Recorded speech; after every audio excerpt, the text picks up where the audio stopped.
저는 요단강을 생각하면 잊지 못할 사건이 있습니다.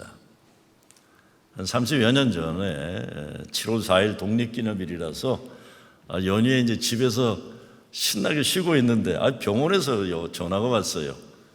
당시 제가 개척했던 교회 연세가 제일 많으신 어른이 곧 세상을 떠나실 것 같으니까 의사가 목사 오라고 그래야 된다 이렇게 한 겁니다. 그 의사 선생이 제가 잘 아는 장로교회 집사였는데 믿음 좋은 분이시는데 제가 와서 임종 예배를 드리도록 배려를 한 겁니다. 그래서 급하게 집사람 보고 운전하라고 그러고 제가 뭐 그때만 해도 이 병원 가서 설교 하는 것도 그냥 스트레스 받을 때니까 옆에서 이제 무슨 말씀을 나눠야 되나 긴장을 하고 임종 예배를 준비하면서 병원으로 달려가서 병실에 들어갔는데 아니 돌아가신 줄 아는 분이 정신이 말짱하게 살아나신 거예요. 그래서 제가 아니 의사가 요단강 건너가신다고 하셨는데 아니 할아버지 어떻게 정신이 또렷하세요? 그랬어요. 그때는 제가 목사라고 하지만 뭐 저희 아버지보다도 연세 많은 교인들이 계시니까 저를 귀여워하는 어른들이 많으셨어요. 근데 아니 어떻게 되셨어요? 그랬더니 저보고 오라 그러더니 할 말이 있다고 그러시는 거예요. 비몽사몽간에 어딘지 길을 가고 있는데 강가에 이르게 된 겁니다. 이것이 요단강이구나 생각했다는 거예요. 이 강을 건너가면 나는 세상을 떠나는구나 생각하고 있는데 강가에 식당이 눈에 보이기에 저기 가서 밥이나 먹고 가자 이렇게 생각을 했다는 겁니다. 그래서 요단강변 식당에 들어가 보니까 냉면집이라는 거예요. 이분도 이제 이북 어른이신데 냉면이 얼마나 맛있는지 먹다가 이 할아버지가 제 생각을 했다는 거예요. 우리 젊은 목사가 냉면을 좋아하는데 여기 와서 같이 먹어야겠다 생각을 하고 그래서 요단강 저쪽으로 안 건너가시고 집을 향해 다시 뛰어오셨다는 거예요. 이렇게 기가 막힌 거 같이 먹자고 얘기하기 위해서 뛰어와서 살아나신 거예요. 깨어났다는 겁니다. 제가 왜 이 말씀을 드리겠습니까? 기가 막히게 맛있는 게 있으면 저를 아니 의사는 세상 떠나는 마지막 순간이 되었다는 생각에서 목사를 오라고 했는데 이분이 요단강을 건너가지 않고 요단강변 냉면집에서 저와 냉면 드시려고 다시 돌아오신 거예요. 그래서 제가 아니 할아버지 저는 한참 젊은데 나중에 다시 요단강가에 이르시면 제발 내 생각하지 마시고 혼자 냉면 드시고 곱빼기 드시고 가시라고. 그리고 같이 웃었어요. 저까지 신경 쓰지 마시라고. 결국 한 달 후에 조용히 떠나셨어요. 사실 떠나실 때도 제 가슴에 은혜를 남기고 할아버지가 떠나셨어요. 제 손을 잡고 같이 노래 부르다 이렇게 떠나셨는데 제가 장로 예배를 드리면서 그랬습니다. 우리 백봉조 할아버지께서 한 달 전 요단강 건너가려다가 다시 살아나셔서 저보고 요단강변 냉면집에 같이 가자고 하시더니 아무래도 제가 너무 젊으니까 그냥 혼자 냉면 곱빼기 드시고 가신 것 같습니다. 이렇게 말씀을 드렸어요. 오늘 본문에서 이스라엘 백성들이 드디어 요단강을 건너는 겁니다. 에집트 노예 400여 년, 광야 40년 생활을 청산하고 이제 정탐을 다 마치고 이제는 정말 바야흐로 요단강을 건너는 겁니다. 물론 요단강을 건너도 그 다음에는 여리고성이 기다리고 있죠. 하나님의 약속의 땅으로 가는 길에 계속해서 놓여있는 장애물들이 있습니다. 그러나 하나씩 건너고 우리가 싸워서 이겨내야만 하는 것입니다. 우리 인생에 여러 길이 있죠. 에집트 노예 생활에 광야 같은 인생길도 걸어야 하고 그리고 앞에 놓인 요단강도 있고 넘어가야 할 여리고성도 있습니다. 근데 그런 가로막힌 것들만 있다면 인생이 비극인데 이것을 넘어가면 하나님 약속하시는 가나안 땅이 있는 것입니다. 여호수아를 보면서 우리가 계속 우리가 건너고 이겨내야 할 인생의 문제들을 어떻게 이기고 건널 것인지 그 믿음의 비결을 배울 수 있으면 좋겠습니다. 3절 말씀에 보면 요단강 건너가야 하는 그 길은 가보지 않은 길이다라는 겁니다. road less traveled, 가보지 않은 길이다. 너희가 이전에 이 길을 지나보지 못하였음이니라. 가보지 못한 길이기 때문에 두려운 거예요. 그러나 여호수아와 그 백성이 가야 하는 길은 하나님이 제시하시는 길이고 함께 가시는 길이라는 것이 분명합니다. 이 코로나 사태가 장기화되면서 나타나는 현실은 지금 아무도 미래를 알기 어렵다는 것입니다. 확실한 것은 불확실하다는 것과 불안하다는 것만 확실해요. 이제 9월이면 공립학교가 열린다고 하는데 교사 노조에서는 반대하기도 하고 부모들은 막 당황하고 난리예요. 아직도 모든 것이 불확실하고 불안합니다. 제가 며칠 전에 우리 교회 맨하탄 청년센터 진짜 다 고쳤어요. 아이고, 고치고 나니까 옛날에 어떻게 얼마나 했던 게 생각도 안 날 정도로 너무 잘 고쳤어요. 그래서 맨하탄 다녀오는데 가면서 보니까 긴장된 분위기도 없어졌고 차들도 이제는 많고 만만치가 않아요. 식당들도 뭐 곳곳에 북적북적 되는 모습도 있고, 장사하는 분들을 생각하면 당연히 모든 것이 활짝 열리고 살아 넘쳐야 하는데 미국이라는 세계 최강국에서도 코로나 사태를 정확하게 파악하고 있다는 신뢰를 주지 못하는 현실이에요. 전 세계가 가보지 않은 길을 가고 있습니다. 어떻게 가야 할까요? 첫째, 오늘 말씀을 보면 하나님의 시간을 기다리고 준비하는 겁니다. 1절 말씀에 보니까 일찍이 일어나서 준비하고 백성들과 더불어 준비합니다. 여기서 일찍이라는 히브리어 단어는 보케르라고 해서 어둠이 지나면서 새로운 날이 밝아올 때 그 첫 시간을 뜻하는 겁니다. 이 보케르라는 단어에서 양을 치는 목자라는 단어가 나오게 됩니다.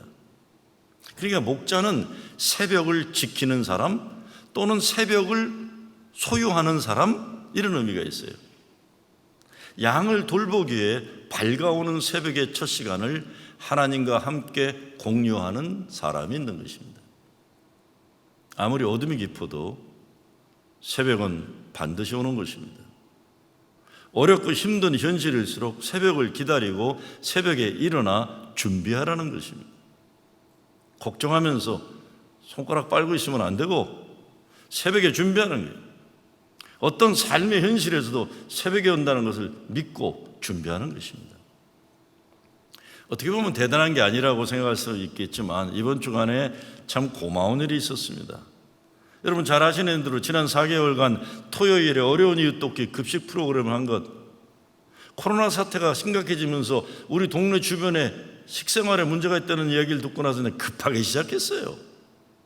뭘 어떡하는지도 모르겠어서 그냥 여기저기 뛰어다니면서 물건 사다가 나눠준 거예요. 저는 첫날 기억해요. 다 이걸 싸놨는데 어느 장로님 한 분이 보시더니 이거 부족하다 그래서 급히 가시더니 여기 H마트인가 가가지고 냉동된 닭 150마리를 갖다가 이렇게 싸서 나눠준 걸 제가 기억해요. 난리 쳤죠. 긴장하고. 저는 뭐 사람들 만나면 안 된다고 뭐 그냥 야단치고 또 조심시키고 사람들 떨어지라고 그러고, 아무리 좋은 일도 좋지만 감염되면 안 된다고 제가 아주 그냥 초기에는 정말 초긴장으로 제가 그랬었습니다. 언제까지 어떻게 무엇을 할지 모르면서 교인 여러분들 모두 최선을 다하면서 시작했던 거예요. 근데 시간이 흐르면서 우리 교회가 이런 일을 한다는 소문이 나기 시작하면서 이웃 미국 교회들이 우리를 돕기 위해 나타나기 시작한 거예요. 우리 교회보다 앞서서 오랜 동안 급식 프로그램을 운영하던 흑인 교회들, 히스패닉 교회들, 백인 교회들, 여러 교회들이 인포메이션을 주고 도와줘갖고 이번 주에 급식 물류 기관으로부터 수박도 200여 개 받았고 150명분 채소와 또 뭐예요? 프로테인이라 그러니까 음식 재료들 190명분을 이번 주는 또 이렇게 아주 뭐 수박까지도. 이번 주가 처음으로 우리 교인들이 여러 슈퍼마켓 다니면서 물건을 안 사와도 되는 날이었어요. 그동안 우리 교인들의 헌신과 헌금으로만 감당하던 어려운 일인데 이제는 전문 단체들과 연결이 되어 공급을 받는 첫 시작을 해낸 겁니다. 물론 아직 정식으로 뭐가 제대로 되려면 갈 길이 멀다고는 합니다. 그런데 처음 시작할 때와 지금은 달라요. 홀로가 아니라 함께하는 교회들이 있고 아무것도 모르던 때가 있었지만 이제는 어디에 뭐가 어떻게 해야 하는지 조금씩 알게 된 겁니다. 어둠이 걷히고 새벽이 온 거예요. 저는 영문에 몰랐어요. 뉴욕 전체에 있는 한인교회 중에서 이거를 하는 건 우리 교회밖에 없더라고요. 우리가 알고 시작한 것도 아닌데. 감사하잖아요, 그렇죠? 뭐 어떤 사람에게 뭐 별거냐 그럴 수도 있는 거지만 이웃들을 150명, 200명씩 주말에 이렇게 어려움도 하니까 얼마나 감사한 일이에요. 시작할 때는 어두웠지만 지금은 새벽을 볼 수 있는 겁니다.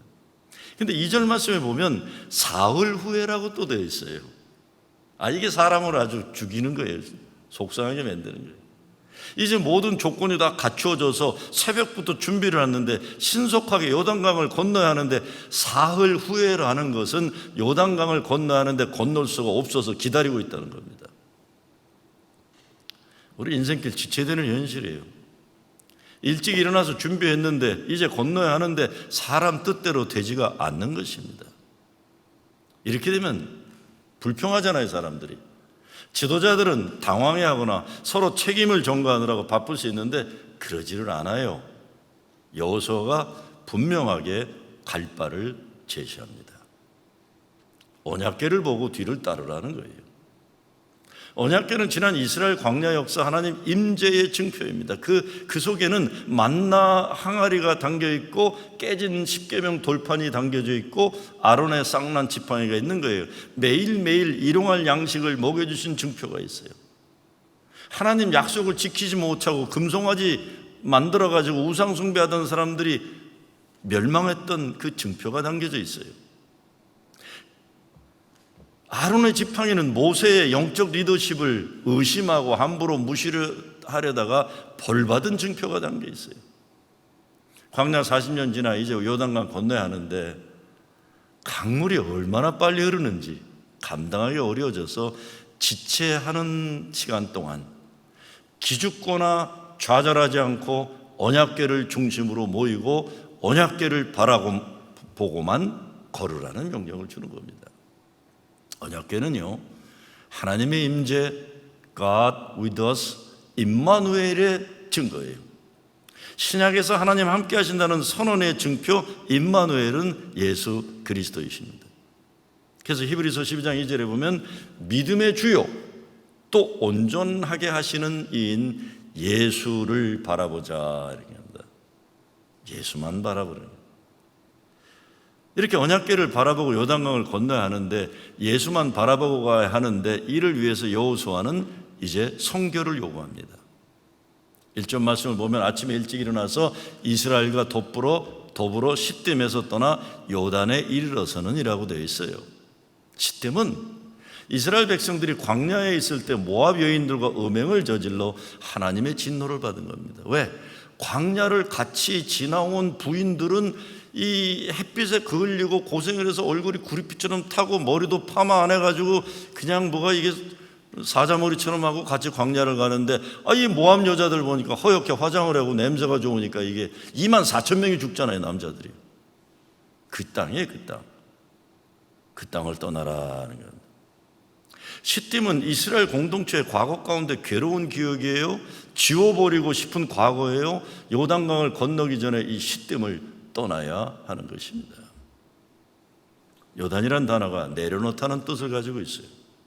무거운 짐, 죄악, 부끄러운 과거 이것을 내려놓는 것이 요단입니다. 5절에 그러니까 너희는 자신을 성결하게 하라. 여호와께서 내일 너희 가운데에 기이한 일을 행하시리라 그랬어요. 영어로 보면 consecrate yourselves for tomorrow the Lord will do amazing things among you. 기가 막힌 엄청 좋은 일을 주께서 이루시리라. 큰 어려움이 앞에 있는데 하나님은 will do amazing things among you. 그리고 그 기적을 약속하시는 5절 말씀 전반 부분에 보면 너희는 스스로 성결케 하라는 겁니다. 성결하지 않고서는 영적 전투에 승리할 수 없다는 말씀이에요. 성결한 사람을 위해 하나님이 직접 싸워주신다는 겁니다. 하나님의 싸움이기 때문에 승리하는 겁니다. 성결함이 인간의 위기를 극복하는 비결입니다. 우리 앞에 놓여 있는 여러분 요단강 앞에서 우리 자신들을 점검하고 성결로 재무장하는 것입니다. 언제 어느 분이 감기 몸살로 고생하니까 연세 많으신 장로님 한 분이 그분에게 이렇게 얘기하더라고요.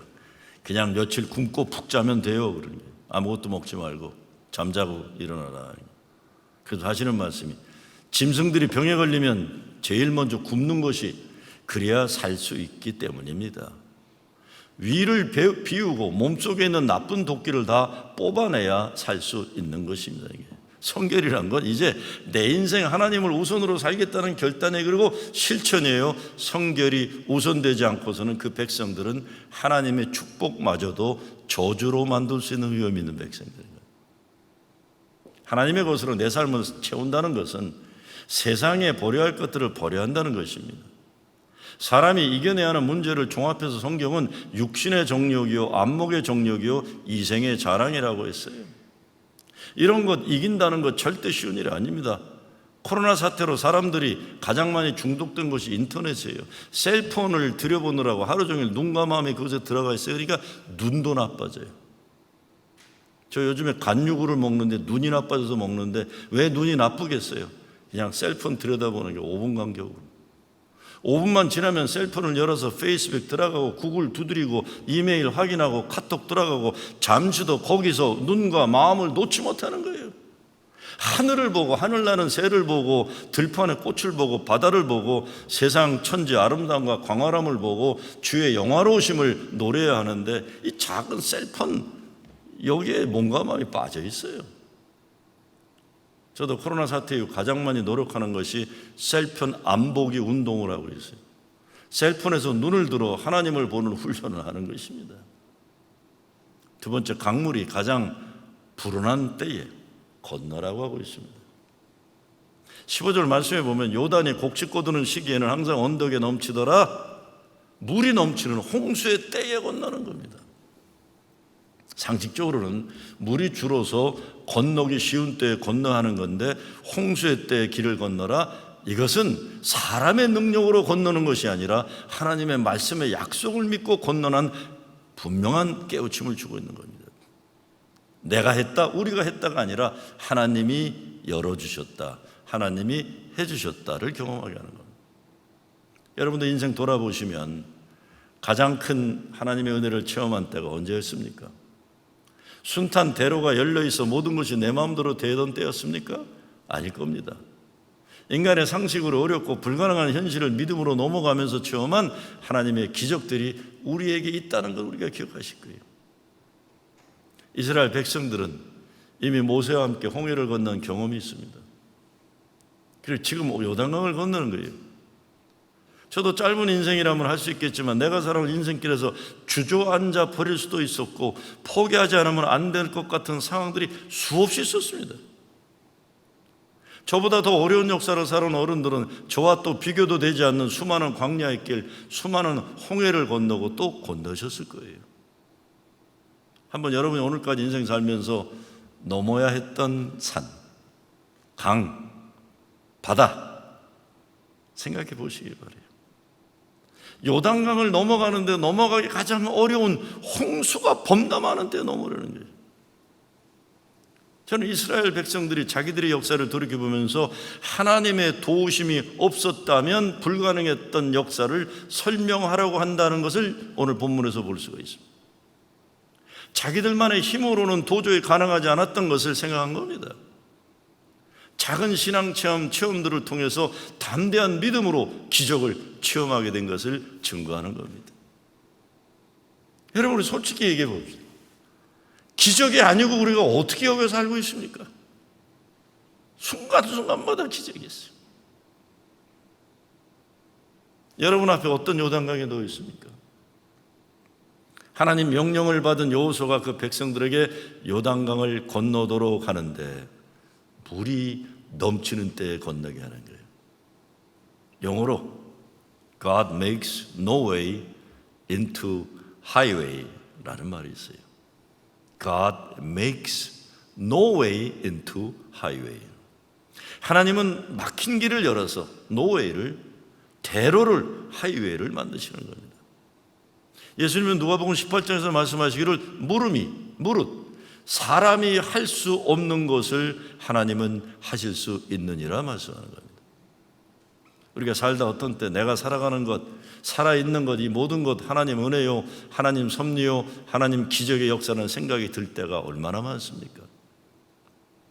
무엇보다 내 인생의 작고 큰 위기들을 통해서 기적의 기회로 살아마 주신 하나님을 생각하면서 감사하지 않을 수 없는 것입니다. 가로막힌 요단강, 너무 세차게 물이 흘러 엄두가 안 나는 두려운 요단강 앞에서 기적을 소망하는 여러분 되시길 주의 이름으로 축원합니다. 제가 한번 말씀드렸죠? 마스크 쓰고 찬송도 못 부르는 얘기라니까 지금 80 중반에 계신 황해도에서 내려오신 우리 선배 장로교 목사님이 저한테 전화를 하셨어요. 김 목사, 힘들어하지 마. 우리 6.25 때는 주일날 찬송도 입을 열지 못하고 부르고 성경도 속으로 읽고 그래도 예배 드렸어. 괜찮아. 그 어른이 보실 때는 제가 걱정하는 건 걱정도 아니라고 생각하시는 거죠. 여호수아는 광야 40년에 익숙한 백성들이 가나안 약속의 땅으로 가기에 앞서 하나님 약속을 굳게 믿고 이를 위해 인간 위기의 때에 반드시 하나님 기회의 때가 있음을 보도록 말씀하고 있습니다. 성경에서 보여주는 가장 축복된 인생은 주께서 그와 함께 가시니라는 말씀이에요. 전능하신 하나님이 나와 함께 한다는 그 믿음으로 우리는 홍해도 건너고 요단강도 건너는 것입니다. 그 믿음으로 기적을 포기하지 않는 여러분 되시길 빕니다. 세 번째, 지도자에게 요단강 한복판에 언약궤를 메고 굳게 서 있으라고 말씀합니다. 6절에 보면 여호수아가 또 제사장들에게 말하 이르되 언약궤를 메고 백성의 앞서 건너라 하매 곧 언약궤를 메고 백성의 앞서 나아가니라. 제사장이 언약궤를 메고 앞장선다는 것은 물론 하나님 백성 앞에 가신다는 것을 의미하는 거예요. 그러나 동시에 지도자들이 앞서야 한다는 것을 말합니다. 근데 지도자들은 앞장서는 것만이 아닙니다. 17절에 보면 여호와의 언약궤를 맨 제사장들은 요단 가운데 마른 땅에 굳게 섰고 그 모든 백성이 요단을 건너기를 마칠 때까지 모든 이스라엘은 그 마른 땅으로 건너가게 하였더라. 지도자들은 중간에 포기하거나 물러나는 사람들이 아니라는 것입니다. 지도자가 되려면 인내가 있어야 되고 문제가 다 해결될 때까지 함께 그 자리를 지켜야 하는 거예요. 백성들이 다 강을 건너가기 전까지 언약궤를 맨 제사장들이 요단강 복판에 가장 깊은 곳에 서서 지키고 있는 겁니다. 하나님의 기적이란 눈 감고 뜨니 이루어지는 그런 요술이 아닙니다. 하나님의 기적에는 요단강 가장 깊은 복판을 지키고 있는 지도자들이 있는 거예요. 지도자들이란 하나님의 함께 하심을 증거하기 위하여 마지막 순간까지 지켜야 할 자리를 지키는 사람들이에요.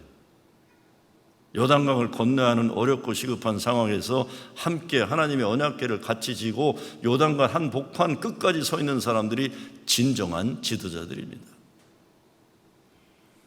아이고, 저도 목회하면서 보면 꼭 필요한 때 사라지는 사람들이 있어요. 진짜 힘들고 어려운 때 옆에 있어줘야 되는데 그때는 또 어디 가는 사람들이 있어요. 제가 말은 이렇게 쉽게 얘기하지만 그냥 저도 제가 감당해야 할 힘든 일을 지나면서 오늘까지 왔기 때문에 말씀드리는 겁니다. 지도자는 함께 굳건히 붙어있는 사람입니다. 함께 하나님의 일을 위해서 고생길을 걸어온 믿음의 동지들이 있다는 것은 그래서 엄청난 축복이에요. 교회가 제대로 세워져 있기 위해서 수많은 교인들이 기도하고 헌신하고 헌금하고 비가 오나 눈이 오나 풍랑 만나면서 함께 교회를 사랑해서 지켜냈기 때문에 가능한 겁니다. 근데 이런 것을 모르는 사람들이 교회에 대해서 쉽게 말할 때가 얼마나 많습니까?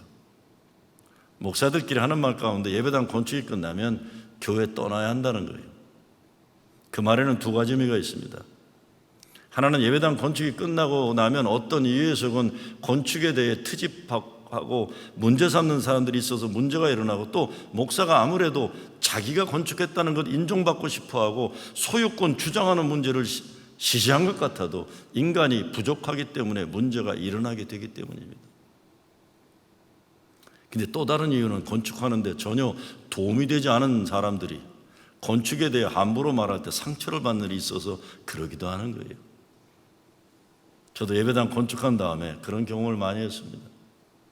가장 듣기 싫은 말이 목사님 건축만 잘해놓으면 뭐합니까? 라는 말이에요. 아니 자기는 건축하는데 손 하나 까딱 안 하는 인간이 말이에요. 말을 그렇게 얄밉게 하는 거예요. 아예 화가 나는데 어떻게 화가 나도 화내면 뭐 손님 떨어지고 헌금 떨어지니까 그냥 참아야 되는데 건축만 잘해놓으면 뭐합니까? 말 한마디로 그동안 엄청 헌신하고 수고하고 기도하고 하나님 기적의 역사로 이뤄놓은 것을 깎아내리는 인간들이 있는 거예요. 근데 그 사람이 뭘 몰라서 그래요? 여러분 교회 예배당 건축한 분들은 아시겠지만 건축은 건물이 아닙니다. 예배당 건축은 하나님 사람들이 하나님의 기적을 함께 체험한 하나님의 역사의 증거물들이에요. 근데 문제는 건축이 끝나고 이런 시험까지도 이겨내야 하는데 진짜 어렵습니다. 함부로 말하는 사람들에게는 대수롭지 않은 것인지 모르지만 예배당 건축을 위해 고생하고 헌신한 사람들은 정말 큰 상처가 되고 실망스러운 일이 되기 때문에 목사가 이럴 때 건축에 수고한 사람들을 과잉보호하고 말 함부로 하는 사람들을 꼴보기 싫어하고 이런 일이 일어나기 때문에 보통 목사들이 하는 말이 건축 끝나면 교회 떠나는 것이 좋다고 말하는 겁니다. 저도 결국은 떠나더라고요. 그랬어요. 저도 왜? 제가 말씀드린 건 제 얘기를 하는 거예요. 제 얘기를 하는 거예요. 교인이 얄미우면 어떡해요? 자꾸 얄미운데 손 하나 까딱 안 하고는 입만 열어가지고 사람 뒤집어 놓는 교인들 제가 못 이기겠더라고요. 그 나의 문제를 못 이기겠더라고요. 어디 예배당 건축만 그렇습니까? 교회 모든 일이 그렇습니다. 헌신한 사람들에 대해 고마워하지 않고 말 한마디로 마음을 아프게 하는 일들 참 많잖아요. 그렇지만 교회를 지켜내고 세우기 위해 헌신한 성도들이 그들만이 아는 강을 넘고 산을 함께 넘으면서 체험한 하나님 은혜와 기적의 경험은 아무도 따라올 수 없는 큰 축복이 아닐 수 없는 거예요. 그래서 누가 뭐라 그래도 모나리자의 미소를 빙긋이 웃을 수 있는 건 나만이 아는 하나님의 은혜의 비밀이 있기 때문에 그런 겁니다. 8절 말씀 보세요. 너는 언약궤를 맨 제사장들에게 명령하여 이르기를 너희가 요단 물가에 이르거든 요단에 들어서라 합니다. 물가에 이르러서 두려워서 빙빙 도는 것이 아니에요. 지도자들은 요단에 들어서야 하는 거예요. 발을 적시지 않으려고 물가에 왔다 갔다 하는 사람들이 많으면 김 빠져요. 지도자들이 그러면 진짜 기분이 아주 그냥 그런 겁니다. 거시기해지는 거예요. 한번 살다 갈 인생인데 물에는 같이 안 들어가고 뒤에서 쓸데없는 소리 나고 너희들 물에 들어가면 빠져 죽을지 모른다고 험한 소리 나는 사람들 불쌍한 인생들이에요. 한 인생 사는데 비겁하게 살지 말아야 됩니다. 하나님 약속 믿고 앞장서서 언약궤를 메고 요단강 한복판에 들어서서 끝까지 그 자리를 굳게 지킨 지도자들 때문에 온 백성은 마른 땅으로 향하여 요단을 건너니라고 하는 겁니다. 요단강이 어떻게 갈라졌습니까?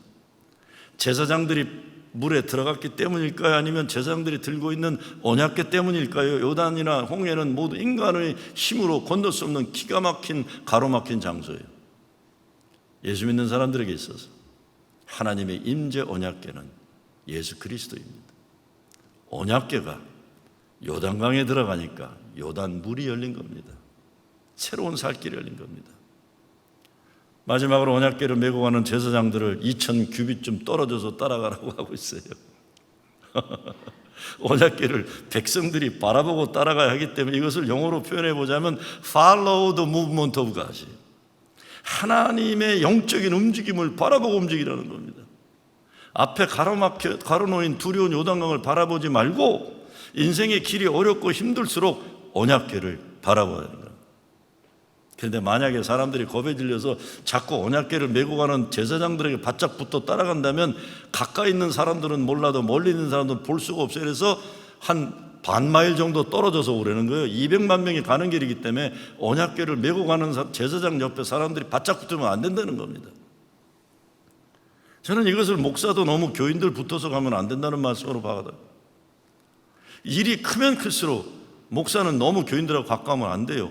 지도자의 책임을 맡은 사람들은 하나님의 임재를 꼭 붙잡고 가는 것을 사람들이 볼 수 있도록 도와야지, 사람들과 붙어서 가면 모두 물에 빠져 죽고 마는 겁니다. 아주 오래전 제가 모셨던 담임 목사님이 제가 하신 말씀이 있어요. 제가 워낙 사람을 좋아하니까, 김 목사, 목사는 외로워지기를 두려워하면 안 된다 그랬어요. 목사는 외로워지기를 두려워하면 안 된다.